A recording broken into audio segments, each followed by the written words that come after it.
وقتی فردی شروع به کشیدن شاهدانه، ماریجوانا یا همون گل میکنه، یکی از مواد شیمیایی موجود در این گیاه به اسم THC از ریه وارد جریان خون میشه. THC از طریق خون به مغز میرسه و اونجا روی گیرنده های کانابینوئید اثر میذاره.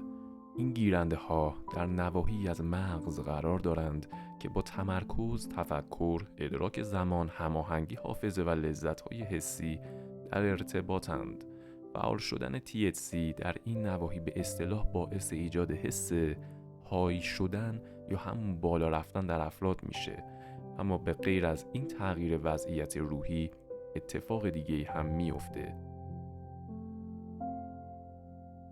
طبق نظرسنجی که سال 2018 در ایالات متحده انجام شد، بین نوجوانهای 12 تا 17 ساله 1 نفر از هر 8 نفر در سال گذشته گل کشیده.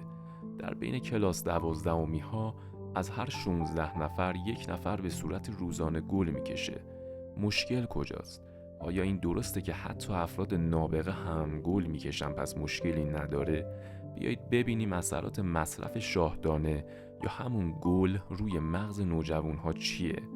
واکنش مغز برای مقابله با اثرات THC باعث تضعیف حواس، حافظه و قابلیت یادگیری میشه و ممکنه این اثرات برای چند روز باقی بمونن.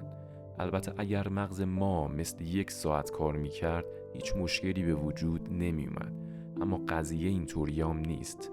مغز یک ارگانیسم زنده و شاید با ارزش‌ترین اونهاست. توی نوجوانها این ارگانیسم هنوز به بلوغ نرسیده. مغز انسان برای رسیدن به بلوغ کامل به 25 سال زمان نیاز داره. به خاطر همینه که وقتی بزرگسالها و نوجوانها وارد بحث میشن اغلب به نتایج متفاوتی میرسن. برای این پدیده یک علت زیست شناختی وجود داره. قشر پیشانی مغز که مسئول قضاوت و آگاهی از پیامدهای بلند مدته توی بزرگسالها کامل رشد کرده، اما در نوجوانها همچنان در حال رشده.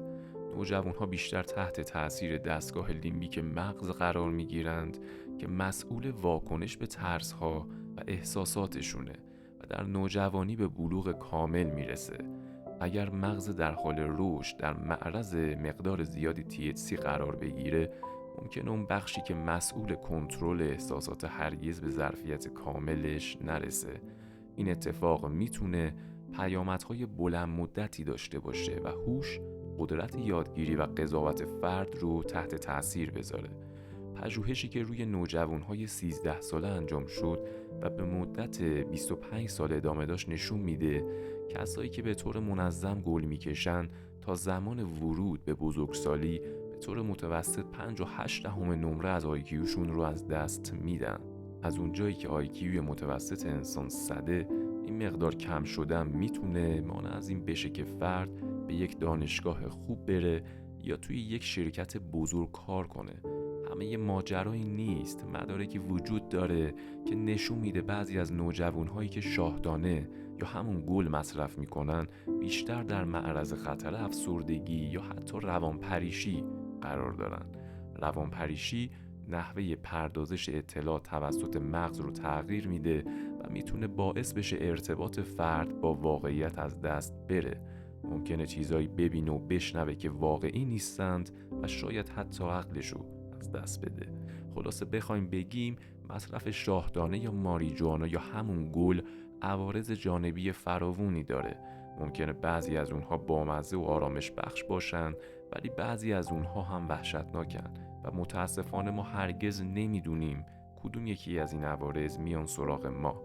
اگر دوست داریم زندگیمون رو با بهترین ماشین یادگیری دنیا که مغزمون باشه ادامه بدیم، شاید بهتر باشه قبل از امتحان کردن ماریجوانا صبر کنیم تا مغزمون به رشد کامل برسه.